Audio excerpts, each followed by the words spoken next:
You are listening to the Hiking Radio Network, where we talk the walk with shows by hikers, about hikers, for everybody.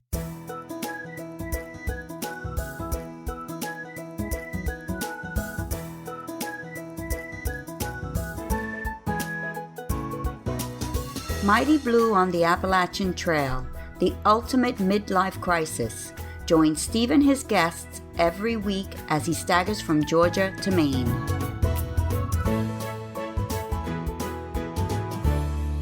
Hey guys, welcome back to the show. You're listening to Mighty Blue on the Appalachian Trail, the ultimate midlife crisis. I'm your host, Steve Adams, on Mighty Blue. Last week, I devoted the entire show to my Mighty Blue class of 2023, where we caught up with the current status of all our team. As you heard, we've lost a few, but quite a few are still out there. But this week, it's going to be another very different show. So different, in fact, that we're talking about just one guest. There'll be no class of 2023 catch-ups. They'll return next week.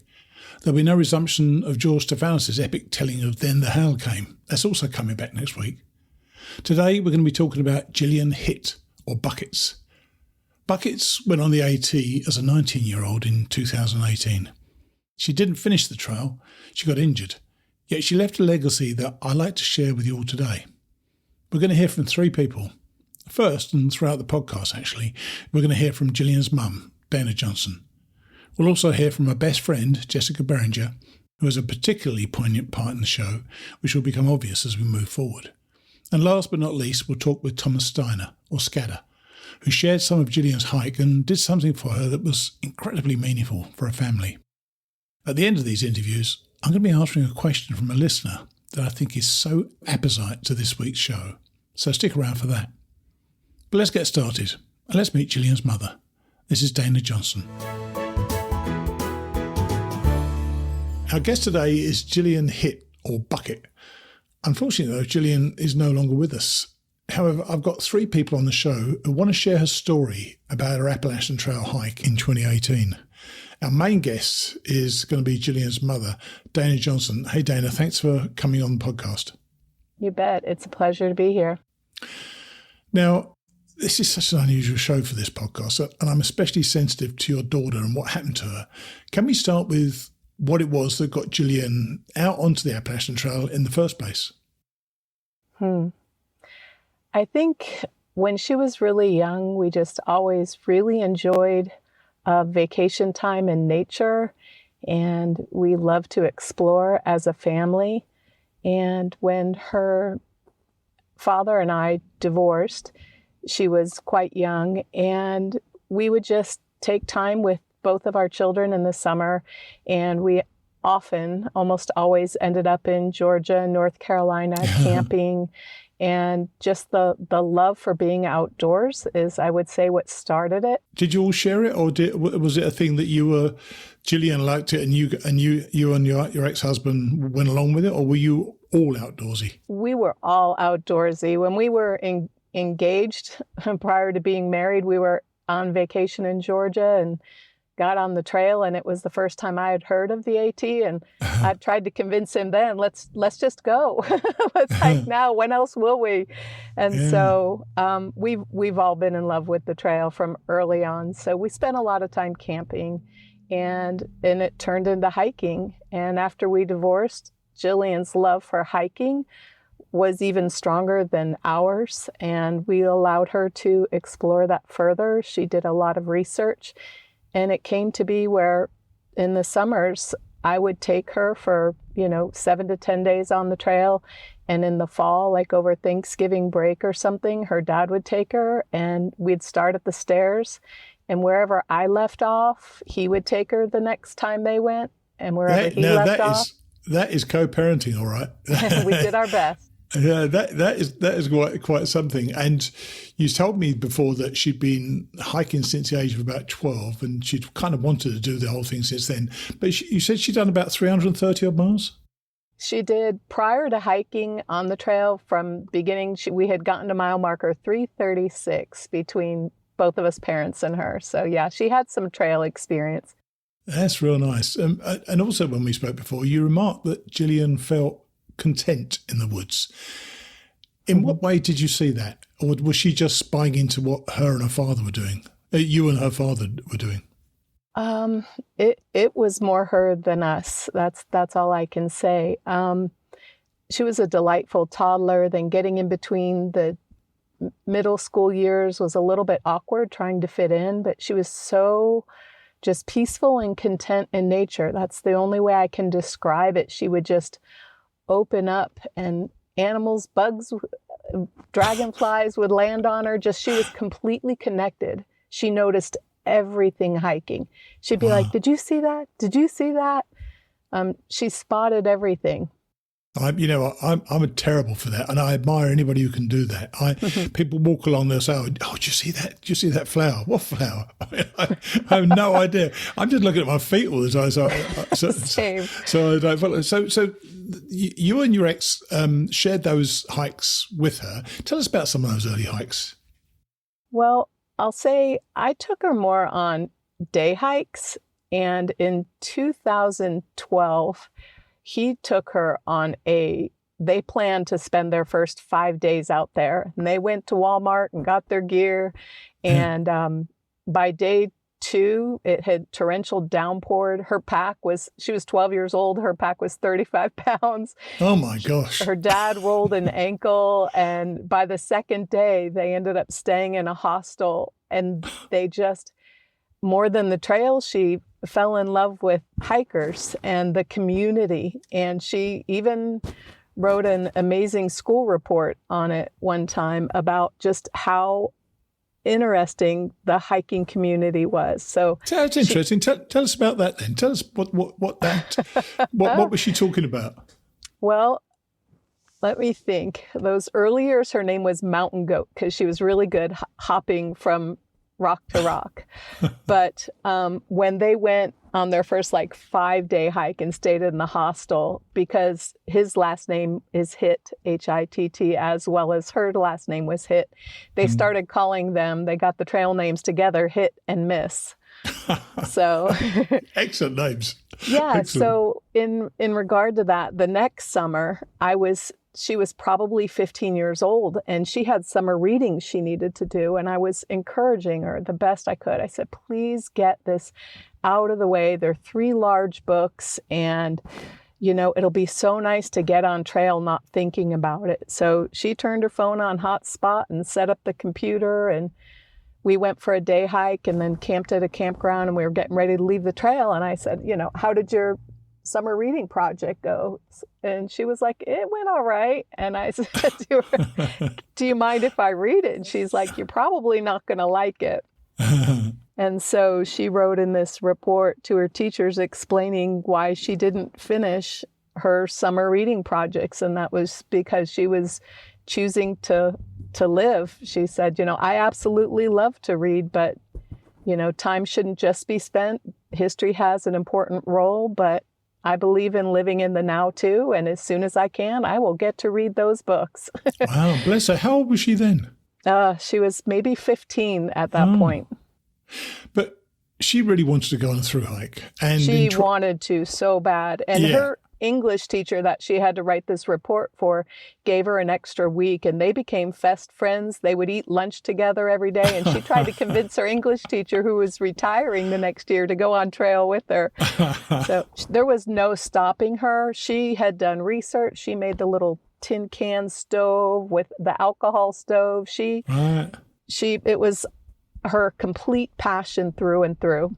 So how did she prepare physically? Because she went 2018, didn't she? Right. She went in 2018, and she was more mentally 100% prepared, which is, I think, a surprise for most people. Starting out, she was financially prepared. She had been saving since she was 12 years old, birthdays, Christmas, everything. She earned it all herself. She had summer jobs. She did her first semester of college so that she wasn't sure which direction to go, and she was hoping her hike would take her on some of that. But her senior year of high school and her first year of college, she probably did not do sufficient physical training. Right. She knew she would start out slow. Yeah. But you know what? I always say, I mean, I never do anything, which is terrible. But I always say that it's only by getting on the trail that you realise you then have to work out what your body needs to do to make it work for you. And it's, you get that physicality on the trail. So she set out on March the 18th. How are you feeling? By the way, did she do the stairs again, or did you go up? She did do the stairs again. Right. She was a purist. She wrote in her journal. She journaled every day to every second or third day. And her first journal entry was around 500 and something. I thought my heart was going to burst. But by the time I got to the 604th step, everything in the last 20 minutes was forgotten, and she was filled with pride and contentment. So, and how were you feeling when she left you? I suppose, did you see her go under the arch? Oh yeah, I drove her and walked a little bit with her, but it was hers to be had, if that makes sense. I got a picture of her at the arch, and I walked with her a few steps, and then I said, you know what, this is all yours. And I got a video camera of her walking away, and she's just screaming, I love you, Mama. And then she was gone, and it was truly, I got a little teary, but it was happy, sad. Like I was going to miss her, and I was so proud of her. And I had planned, I was a school teacher, and I was going to finish up the school year and meet up with her. And we had conversations. She would FaceTime me when she had a signal and could. And I said, I'm going to hold you back. Now you're doing big miles. You've done a lot of your dreams. You saw snow for the first time. You built a snowman. You cowboy camped. You night hiked for the first time. She wanted to do that and came through the Nantahala Outdoor Center. And I said, you're strong now, and you have your hiking people. And she said, don't worry about it. I'll catch up. Don't worry. I'll go slow with you. So you said you spoke to her quite regularly on the trail. Yes. And in those conversations, did you learn anything about your daughter you didn't know? Maybe. I would say I wasn't sure that I was pretty sure that this was a good and safe event for her. I mean, she was young. She was 19 years old. And, I knew she had prepared, and I would tell people, they would say, how do you feel? You're going to let her go out on the trail? And I would joke and say she's safer on the trail than she is driving down the highway. So So I was feeling mostly pride for her, because she would say, I think I finally found my people. Like I fit in here. She loved it. She was so content. She would say to me, any bad day on the trail is still better than any day I can imagine. And so I missed her selfishly. I was mostly thrilled for her. As far as what I learned about her, I would say that this was something she was meant to do, and how much it would grow her as a person. But then she got injured. Yes. Tell us what happened with her injury. Well, the first injury, she was on trail and there was some huge hole. She was night hiking, and she said she stepped into a pile of leaves and went all the way down, like her leg went, and it was scraped from mid-shin up to her thigh with a huge gouge. Wow. And her feet were pretty beat up, but she just kept going on. And I said, when she got to town, she poured a little peroxide on it, and she's like, I'm fine. And her hips started hurting her. Her knees hurt a little bit. She was, she had met some really amazing people. Her tramily, she met some amazing hikers, and they were all very strong and ahead of her. I think there were times where she felt like she should try to catch up, but she was such a quick recoverer of disappointment and physicality. Like, she had plan A, and that was it, no stopping her, but she would have plan B right next. And so she said, oh, well, they're moving on. I'll find new people. And she was disappointed. But when she got hurt, that accident was just like an accident. But she started to find that her hips were hurting her more and more. And, I'm getting old. And she's like, Mom, what do you take for your hips? And I said, sometimes I take like Tylenol arthritis. she said, will you send me some? And I said, sure. So she started taking that and had hope for a few days, but then that didn't work. And then she started taking more Advil and that didn't work. And then I didn't hear from her for, a few days, almost a week. Sure. And she was pretty disappointed. And I said, she's like, I think I'm going to have to get off trail. And I said, for her to say that was pretty huge. I was literally packing in a week to go up and hike with her. And I still wasn't out of school. And I had reached out on Facebook, and I'm part of a singing organization that's an international singing organization. I just posted and said, hey, are there any people out there that'd be willing to meet up with my daughter? She had already gone to a walk-in clinic, spent $60 on a shuttle, spent a night in a pretty nasty hotel by herself. She was getting more and more down. And she got back on trail. They had given her a steroid shot and she was good for a day or so, and that didn't help. So I reached out to my community, and a friend, Patty, reached out and she said, I always wanted to be a trail angel. One time I saw this hiker, Ruby, eating dinner, and I wanted to buy her dinner, and she told me somebody else did. And she goes, now I get to be a trail angel. So she picked her up in Roanoke and took her home. She took her to her yoga person and did stretching with her hips, and took her to the hospital to get x-rays and fed her really well. And the hospital x-rays showed that she had a mild form of hip dysplasia. And the doctor said, it's beyond overuse. You are not meant to go more than 300 to 600 miles at one shot. And so she was devastated, and she was going to try it anyway. She wanted to get to the quarter-way mark no matter what. Right. And did she get there? Well, what she ended up doing was her trail angel Patty took her further up on the trail, and so she could hike down or up. I forget which one was easier for her.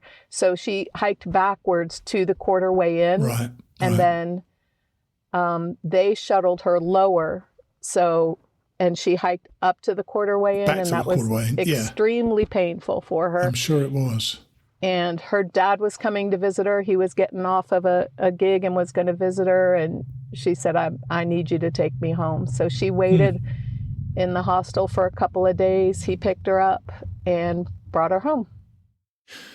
Now, can you tell everybody why this podcast is going to be released in late June?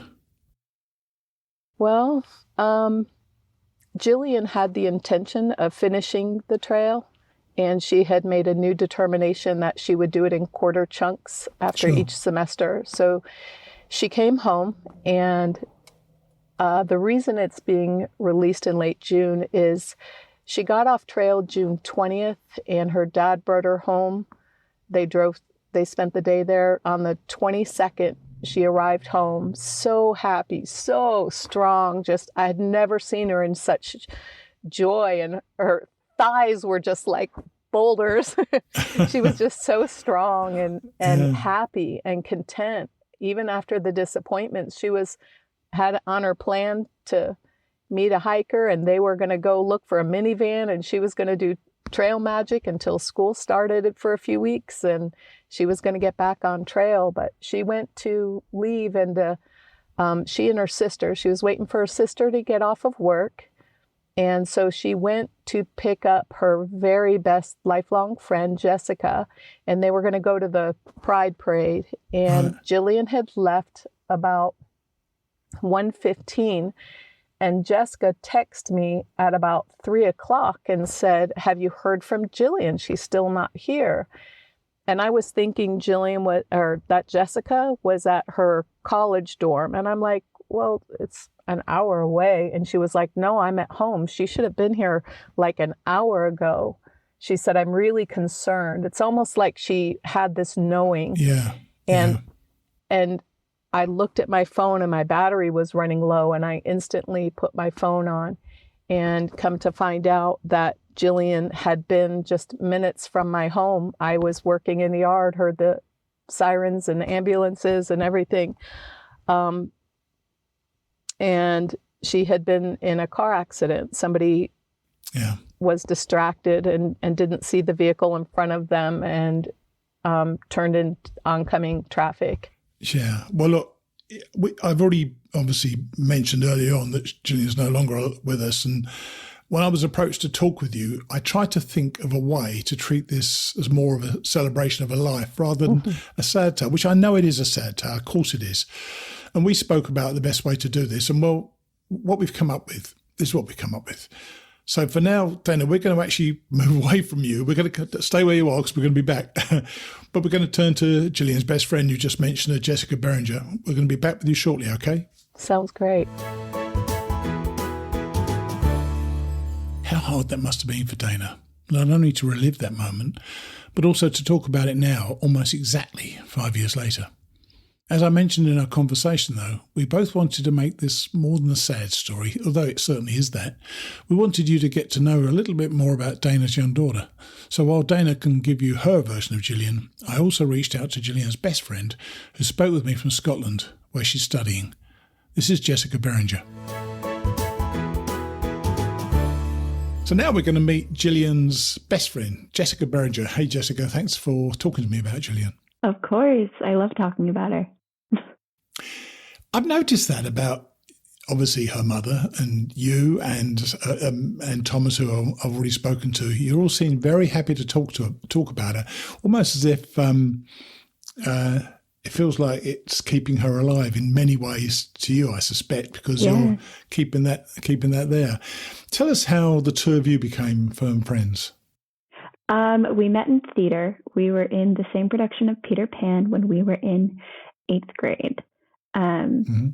Yeah, we had to share our costumes and our wigs. And you were both Peter Pan, weren't you? Yeah. And we there was a change at one point during the show, and from there on, we just got really, really close. Did you compete to see who could be the better Peter Pan, or did you argue about who was the better one? No, there was no competition. I think that we both I don't know. We liked each other too much to compete, I think. Nice, that's nice. And you were about the same age, both in 8th grade, you say? Yeah. So we were probably 12, 13. Okay, 12, 13. And you knew fairly early on that the AT was Jillian's dream, didn't you? Tell us how you got to know that. So Jillian would go on these trips with her parents. They would go hiking for, 2 weeks at a time, maybe. Right. But yeah, she was, it was when she sort of was in high school that she was seriously talking about wanting to do a thru-hike. You never went with her? Did you ever go with her? No, I went on, we had a road trip where we would do a couple of day hikes. Right. But it was never really how I was raised. I was planning on joining her for a portion of the AT, but not through hiking. I'm not that ambitious. So that ambition that she had to do this, was it apparent from that early age that she was going to do it, or was her life on hold until she achieved it? That's an interesting question. I think that there was no question about her lifetime hiking, full completing. I don't really know what it's called, but she would have hiked the whole thing at some point. Right. It might not have been a through hike, but it would certainly happen. People do section hikes, and she was doing that anyway. But she wanted the whole end-to-end experience, I'm sure, which is like most of us do want. Well, a lot of us do want as well. Mm-hmm. Not everybody can take that time, obviously, and because she's quite young when she went. She was, I think, 18 or 19. She was 18 or 19 when she went. So that is quite young to go. Was she confident about going? Yeah, and that's another thing. She had dedicated so much of her life to wanting to hike that it just sort of seemed like things were falling into place for her to finish or to start her hike and her through hike. And I'm sure the sections that she did with her mother and father, I'm sure prepared her, because you go away for a week or two in the woods, and that's quite a long preparation. So right. Yes, I'm sure that prepared her. And when she was about to start, apparently everybody asked if she was going to take a gun, like they always do, by the way. But you told me the other day, she said something really funny. Tell us what she said. Well, when everyone's like, yeah, are you going to bring a gun? She was like, I'm dehydrating wet wipes. I'm not going to carry a gun. Do you have any idea how much that weighs? Which is so funny. That does puts it in perspective, doesn't it? Yeah. It's such a exemplary hiker mindset, right? People are taking mini toothpastes, and people who aren't hiking are worried about the heaviest thing they can think of, a gun, Yeah, I know. I saw one guy. Well, I met one guy who had one with him. I met another guy who intended to carry one, but well, whatever. If you have the weight. You told me. Well, there you go. And you told me the other day the expression you used about her, that she had a calculated flippancy. Yeah. What do you mean? That was a great expression. What do you mean by that? I think I know what you meant, because I wrote some notes about it. So what did you mean? So she would worry about things that were within her realm of control, especially up to a certain extent. She would, make all of the plans that she needed and set herself up for success. But if she couldn't do anything about it, she wasn't going to worry about it. She was just going to say, well, plans change and I'm going to leave that room for error. And if plans change, I'm not going to beat myself up too much about it. That's a great attitude to take out there. Calculated flippancy is something I'd never heard of before. And I think it's a really good thing. Actually, I'm giving a presentation in a couple of weeks' time. I might even suggest to people they get a calculated flippancy. That'd be pretty cool. Yeah. Now, I did ask you, and apparently you and her mother disagree on this, whether she was shy or not. She probably wasn't. She probably wasn't with you. But so tell us, why do you think she wasn't shy, and why do you think her mother thinks she was shy? So I met her in an environment that encouraged, being outgoing, right, on stage. But I also met her in an environment of people who were sort of bringing that exuberance out of her. So many people who loved her and took care of her. And she was able to express all of that joy and positivity. And she was also so selective about everything. She was deciding if she would worry or not about something. She was deciding, who she would share all of this joy with. She would always pick. Yeah. That's cool. And have you ever wondered maybe what she'd have been like if she'd gotten to Katahdin? And what do you think that life may have held for her? I think that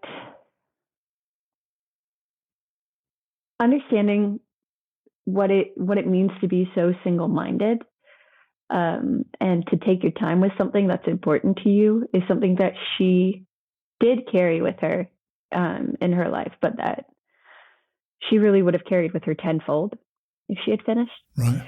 Sure. I think that she had plans to do something in forensic work. CSI. Yeah. It was something like that. It was, a lot of paperwork. Yeah. It's funny. You're not a hiker, as you said, but you were going to hike with her in New Jersey. Did you find that an admirable quality in her? Not the hiking, the calculated flippancy, effectively. Did you like that part of her, and did that enhance your friendship? Yeah, of course. I'm a botanist. Oh, there you go. Yeah. So we would always, and we're two girls from Florida. We always grew up, going to springs and beaches and enjoying our parks, going camping together. It was something that was a firm overlap with our interests. We would take a big tubing trip with her family every summer. Nice. Yeah, so it's something that I admired about her and always loved about her, but there's no loving her without loving that about her. You know what I mean? Yeah, of course. Yeah, it's part of it. Absolutely is. Yeah. Now, this is, kind of really nice to review in a nice way how she was, but you were the one she was actually on the way to see when she had her crash and passed, unfortunately. How did you hear what happened? Well, she had texted me that she was heading over, and I had been getting ready, and I'd realized that she was really late. And I texted her mom, and we thought maybe she had broken down along the way.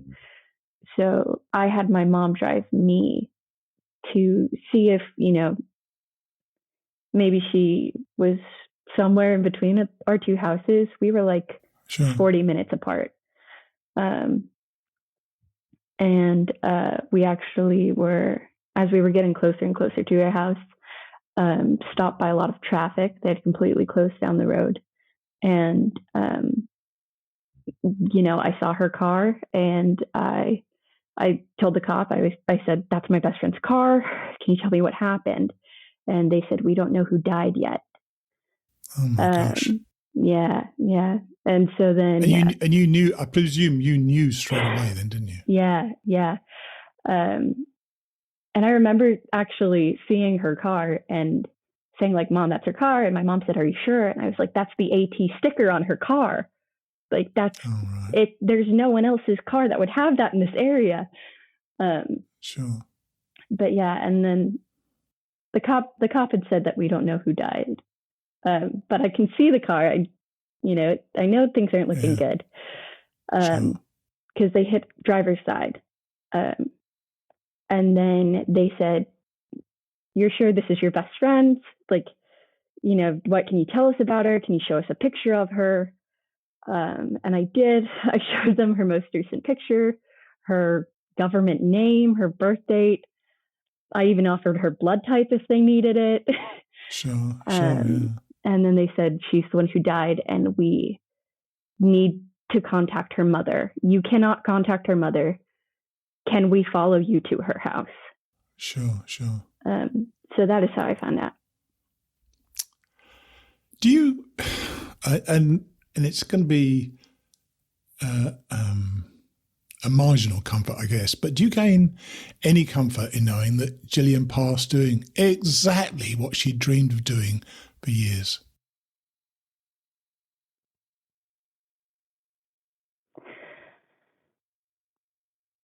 So I think in a way it almost would have been easier. I would have felt more that way if she had died hiking, Sure. Because she had to go through all of the physical pain of having to stop and all of the emotional pain of feeling like she was giving up on something that she had wanted since she was in like 6th grade.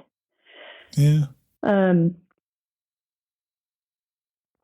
But yeah, she had gotten to spend like 3 or 4 months hiking. And she was obviously very excited to hang out with me. So she was at least, in a better place than I think she would have been at any other time. You know what I mean? Yeah. When I try to phrase that question, it's a difficult question to phrase because it's not, obviously you don't gain a fantastic amount of comfort because she was killed that day, but literally a day before she'd been on the trail, hadn't she? So that a couple of days before she'd been on the trail. So I felt that might have felt better in some ways. Well, look, I appreciate you coming on and sharing what you know about Jillian, and I'm sure you put her in a context which I think is going to make people know her a bit more. So thanks for that. Yeah, no problem. Thanks. Bye. As often happens, we got off. I pressed the stop recording button, and Jess shared a great little story. So tell us about because I was asking Jess for a picture of the two of them, but you tell me what happened. So we went to 2 different high schools. So we had 2 different graduations, and she actually had me bring my cap and gown and everything to her graduation just so she could get a picture of the 2 of us looking like we had graduated together. Yeah. That is so cool. Send that picture then. Yeah. And it's funny because it's, what 17, 18-year-old has that sort of perspective, right? It's their graduation. It's their day. Yeah. But for her to be like, no, I want you with me. Anyway. That's cool. That was a special moment. Yeah. Mm-hmm. Thanks for that. Appreciate it. So, yeah. How cute that story at the end was. And you could feel the love in Jessica's voice as she was talking about her friend. As I said, I'm trying to make this a second celebration of life, and hearing Jessica's insights into her friend, however well her mother knew her, just adds to the picture of this young woman who's no longer here, but who's left an impression on people around her. We're going to go back to Dana once more as she tells us what happened next after she heard about her daughter's death. Here's Dana. So we're back with Dana. You can really tell how much Jillian meant to Jessica. When you heard, you were doubtless traumatised. I'm not going to dwell on that grief because I'm sure it's very personal. But you decided to have a celebration of life. You posted about it on Facebook. Then something pretty marvellous happened, really, didn't it? Tell us. It did. I was obviously brought to my knees and not functioning very well. So my best friend came over, and my older daughter, Emily, her best friend came over, and the two of them took over for us. And they said, people need to know. I didn't want to talk to anybody. I had to go and tell my parents and my siblings. And so they put a post on Facebook and said, attention family and friends, we've had some devastating news. And in a week, we had planned a celebration of life and said, we'd love for you all to attend. And, as Jillian said herself, they put on there, Jillian said, funny, not funny, that she puts the fun in funeral. Oh my God. She was kind of out. She was that's English type. That's very English type irreverent, humor, I guess. She was quite funny, very dry sense of humor. And so we went with it and said, anybody, we're going to the Verizon event center. It held around 300 people. A week later, 350 people, there was standing room only, came. I was floored. I was beyond honored that so many people would care. And we just said, wear, comfortable, casual clothes, wear hiking gear, wear flowered shirts, Hawaiian shirts, whatever you want, just come and help us celebrate. So Jillian had taken some beautiful pictures, and I put together a video of her experience on the trail that we had played during her celebration. And I couldn't believe it. I went up to talk and to thank people for coming. And the first two rows on the right were just full of all these hikers that I had never met before. And they were reaching out, saying, we want to come. Her dad connected with a lot of them and gave them information. And many got off trail. Many drove down. She met some people at an event called Pre-Days, which was at Dividing Ridge Campground, Ricky and Michael Jenkins, and they have a group that gets together. I don't know if you're familiar with them or not, but a group called Riff Raff. She met some friends there. I know Riff Raff. Oh yeah. Okay, great she name. met some friends from Riff Raff too that came down. G Hippie and a bunch of them. And the guys that she were hiking with had gotten off trail. I couldn't even believe it. I mean, I know what a commitment it is and how every day counts and how you save up the exact amount of money you need. And they got off trail and came, and I couldn't believe it. So afterwards we had a big event. I had a big yard, and we had a bonfire till 4 a.m, and they were just telling stories, and the connection with them, it was just surreal how in such a short amount of time how hikers can get so close. It was really impressive. Absolutely. And one of the Tramley who came back to the celebration of life was Thomas Steiner, or Scatter. And we're going to talk with him, and we're going to talk with Thomas now. Once again, we'll be back with you in a second. Okay. Of course, being a hiking show, I wanted to hear from one of those hikers. And Thomas Steiner, who admits to being quite an introvert, agreed to share his recollections of Jillian. Here's Thomas. This is Thomas Steiner, one of Jillian's early hiking friends on the AT. Hey, Thomas, thanks for coming on the podcast. Hi, Steve. Thanks for having me. So, obviously, you know we're going to be talking about Jillian. When did you actually meet her on the trail? Yeah, so we met day 2 for me. We met very early on. It was probably only 8 miles into the hike from the approach trail. And we stayed together for probably 3 weeks following that. Right. What were your initial impressions of her? Because it's not easy for a youngster to come up and start chatting to other people on the trail, although it does get easier when you're on the trail, doesn't it? So what were your initial impressions of her? Well, funny enough, she actually introduced herself to me and a group of guys. So she had the confidence of coming to us, actually.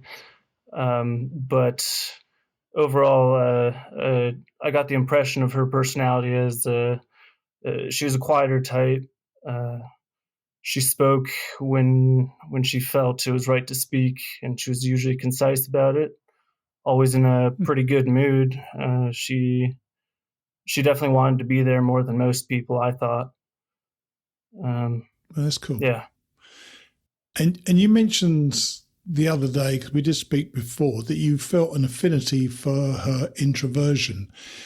Did you spot it straight away? And are you similarly introverted? Sure. Yeah, I definitely am also similarly introverted, and generally the people I hang out with are at least slightly introverted. I think we got along because we knew we didn't have to talk to each other too much, but we always had something interesting to tell each other. So I stuck around her. She was interesting. She stuck around me. I think for the same reason. and I'd never really thought about that before. Being an introvert on the trail, where there are some quite loud characters on the trail. I'm sure you met some yourself. When you're out there, did you find that and I presume she would have felt the same, that the introversion was kind of helpful being out on the trail, because you've got plenty of time to think, haven't you? Oh yeah, I honestly think most people on trail are slightly introverted. I've definitely met extroverts as well, but I mean, if you can't keep your mind occupied while you're walking all day for months on end, then you're gonna probably go crazy. Otherwise, you'll need a hiking partner to constantly talk to. But most people are able to hike on their own and enjoy hiking on their own while they're out there.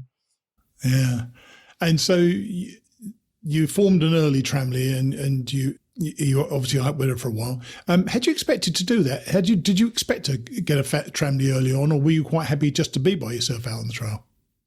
No, I didn't expect too much at all, but I wanted to talk to as many people as I could when I first got there. I was really excited about it, and so I spoke to everyone. I actually had my tramily before I even arrived there, because we got a ride from the airport together, and we stuck together.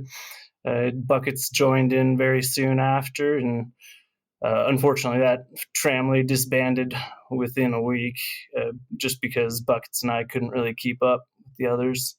They were just in a little better shape than we were. So they went on, and you were hiking with Jillian, or what happened? So I actually disbanded first. My knees started hurting a lot very early on, so I took a day break and slowly hobbled my way back on trail, and I found Buckets pretty quickly. She was still Jillian to me at this point. I called her Buckets after a couple of weeks, but yeah, no, she was having hip issues, and she also didn't want to take it too fast. Like, she'd been planning this trip for a very long time, so she wanted to enjoy it as much as she could. And cool. I personally was just out there I actually wasn't planning on doing the whole thing. I had told friends and family 2 weeks probably. So I just wanted to see what I could. You never know who's going to make it when you get out there. People should never judge somebody in the first couple of miles. It's some people do, and some people get into it, and some people just don't. And you're obviously aware of the intensity of those hiking bonds that you form out there. What did you observe about Jillian in the time that she was actually hiking with you? She kept her pains mostly to herself. I really didn't know the extent of her hip pain up until she got off trail, when she said her hip pain has gotten so bad that she was recommended by I think it was recommended by doctors to get off trail, and that's when I realized she had mentioned hip pain in the past, but I had no idea that it was that bad. So she was a trooper. She kept things to herself for the most part, unless it really benefited others. Now, that's the happy side of the trail. The fact that you spent time together and you hiked together and so on. But you eventually split up. She had to go into town and your hike together ended, so you didn't see her again. How did you hear what had happened to her? I actually hadn't heard what happened to her until a few days after her death. I was browsing Facebook and I had a message from one of the guys, Sherlock, in our original trail family, and he messaged me wondering whether or not I was okay. I had no idea what he was talking about. So after talking with him a little bit, I found out what happened to Jillian, and I got pretty emotional for the day. I still think about it today. It's one of those things that really hits you hard, because seeing a good person like that pass so early. Yeah. And I know that a couple of you went back to Tampa. Well, not back, but for you left the trail for her celebration of life. What made you want to do that? Because, I know what it's like to be out there and then to interrupt your hike. But was it important to you to go back and represent the trail, friends on the trail? Well, this was actually Carrie, also known as Valk. He was good friends with me and Jillian early on. I wouldn't say the three of us were constantly hiking together, but the three of us saw each other more than we saw probably anyone else for the first few weeks. But Valk, he had the idea to go back and go to the funeral, visit the family. And as soon as he had the idea, I was down, because, that just seems like the right thing to do. And plus, hiking at that point just didn't really feel right. We really did need to get off trail for a minute.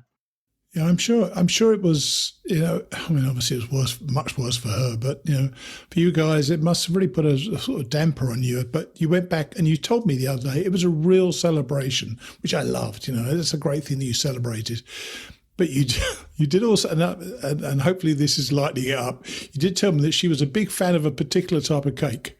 So tell us us about that.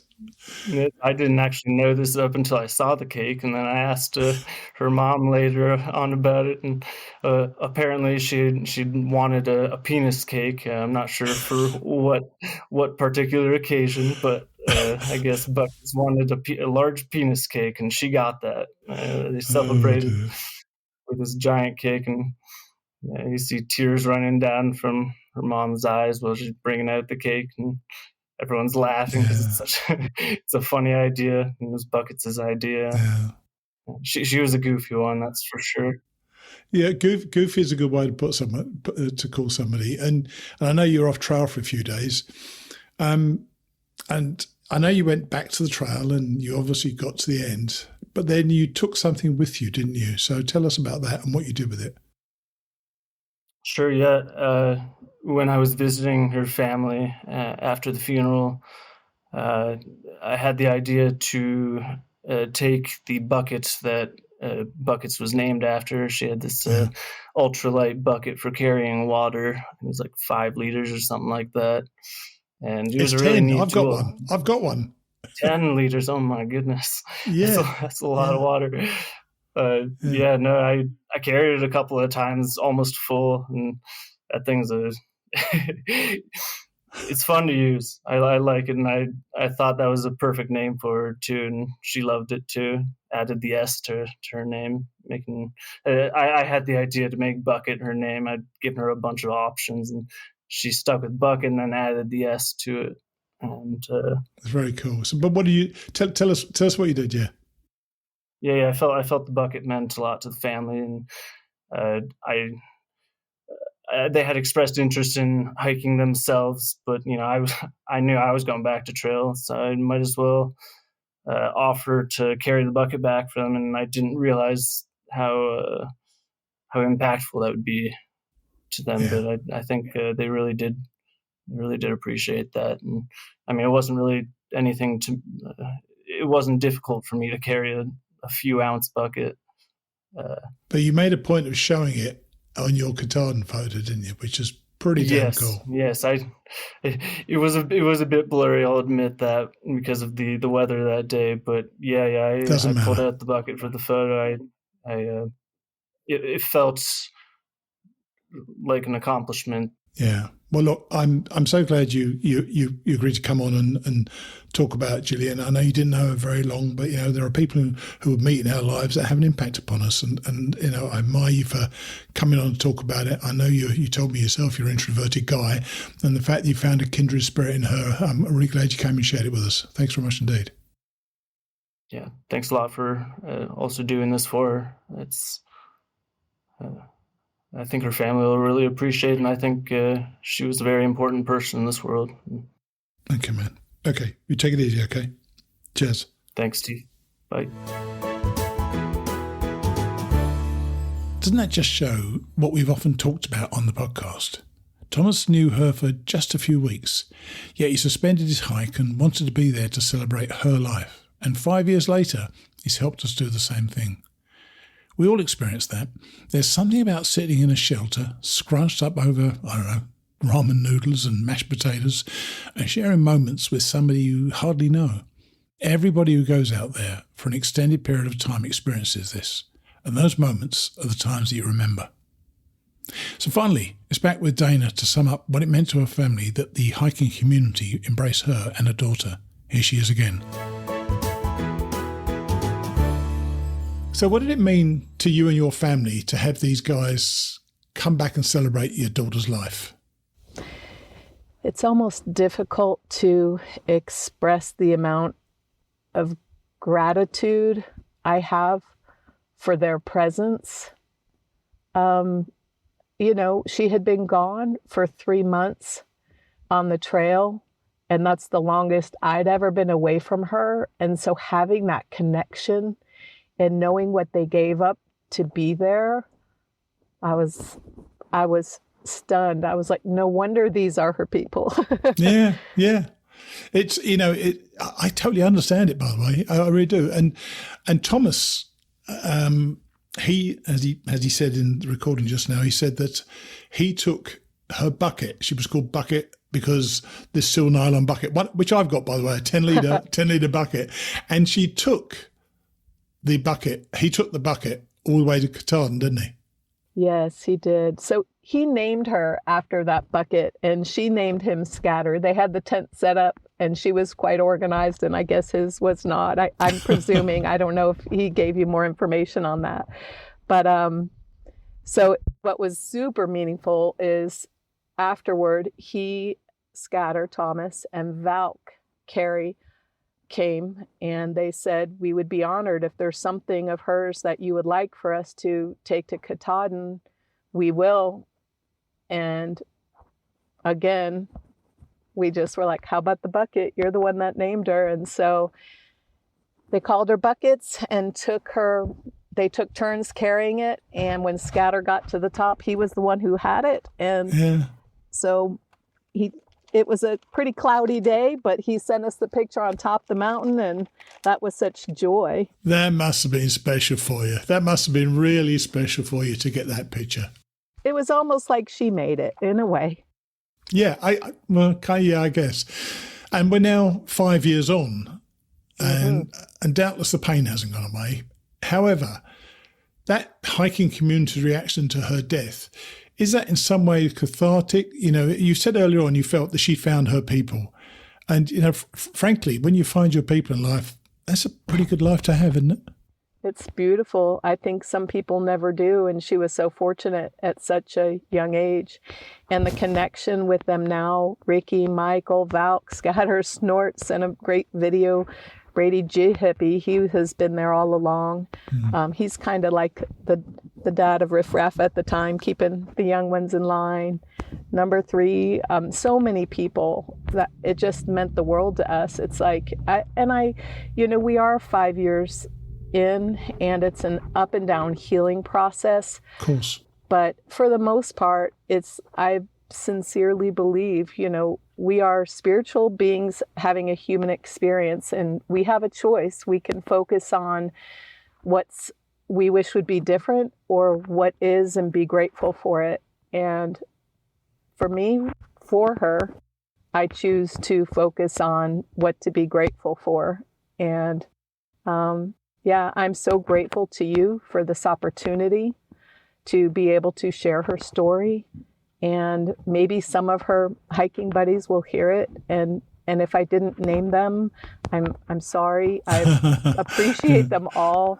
We had some reach out. Jillian was so good at celebrating, and one guy reached out and said, I had the best birthday I ever had. She went into Dollar General and got these decorations and carried them all in, and they went fishing by the river and cooked up their fish, and she decorated the forest and carried everything in and carried everything out, and she just loved to celebrate. And I am so grateful to every single one of them, those that I met and those that I didn't meet, and sincerely grateful for the opportunity to share her story. And what you do for the hiking community is absolutely beautiful. Thank you. Well, I appreciate that. And I didn't really know how to put this together. But I hope that it's going to serve as a way that the hiking community does give back and supports its own. Listen, I may be a 70-year-old guy, and she was a 19-year-old girl, but she was my sister. And I hope you know that. I hear you. I may never have met her, but she was another hiker. She was my sister, and it feels that way on the trail. So I hope you get some solace that all those people, if they just ran across her for 1 day, 1 minute, 5 seconds, they were her brothers and sisters out there. And that's what it feels like out there every day. So she passed in the knowledge of that beautiful community that's out there. So I hope that people can see this as a celebration of her life. Sad though it obviously is, and I know it's obviously a difficulty for you, and I'm sure your ex-husband, to cope with that passing. But she left an imprint, didn't she? Which is wonderful. She did. And to see her come home so happy in spite was just super healing as well, Sure. Well, look, thanks so much for coming on, Dana. I know it's been difficult to actually get Wi-Fi properly, but I know you're in your car right now with the engine turned off, so you must be baking in there right now. But thanks for coming on. Warm at the top of 28. I'm sure. But thanks for coming on and sharing Jillian's story with our listeners. I'm sure we all appreciate the fact that you did it. Thank you so much, Steve. I appreciate you. Okay. Cheers. Bye. Bye-bye. That last thing I said about Jillian being my sister, she really is. It doesn't matter that we never shared a meal or even a conversation. We shared that magical strip of dirt that links Springer to Katahdin. We didn't do it at the same time, and Jillian had to leave the trail after about a quarter distance, but she was still my sister. I'm sure there are plenty of you out there nodding in agreement. She was a hiker. She was one of us. And to finish out the show, and without really leaving the subject, that leads me on to this question from Michael Simcoe. Michael wrote me last week, and I knew I was going to be doing this week. He wrote, "Hi Steve, I love your show. Love it. I think you're an amazing interviewer. My curious mind has a question for you. What's your why? Why do you do the podcast?" I doubt it's the money. Is it solely for the love of the trail? To stay connected with something you love so much? To stay in contact with your tribe? Didn't know I had a tribe. The time and energy you put into the show is pretty remarkable. All those years in insurance, I think you missed your calling. The world needs you behind a desk on late night TV. Although, who watches TV anymore? I'm just curious as hell. What's the why? I think after doing the show today, and having thought about the question for most of this past week, I can answer Michael now, and I'll try to do so as briefly as possible. It certainly isn't the money. I'm lucky enough that we get revenue from a few sources, like the ads at the beginning and at the end, but mainly from our donors. I'm sometimes a little miffed, I've got to be honest here, that really regular visitors don't feel the need to contribute to the effort that I make. And I do put in a lot of effort to bring this show to you each week. I cover my costs, but very little else. But that isn't why I do it. I do it because it's an outlet for me to speak with people who understand what it's like to immerse yourself in something so much greater than yourself. For many people, that place is their church, but for me, it's the trail. Or more specifically, the people who've inhabited the trail with me, my brothers, my sisters. As I said earlier, when I told Dana that Jillian was my sister, I meant it. And when I speak with you guys, whether I've interviewed you or not, when I speak with you, I'm getting my fix of the trail with my community. One of the things I always tell people is that when you finish your hike, you've got about a 3-week window to talk to your family and friends about your adventure. After that, they want you to shut up and talk about something else. This show, for me, allows me to keep talking to you, my community. I'll see you next week.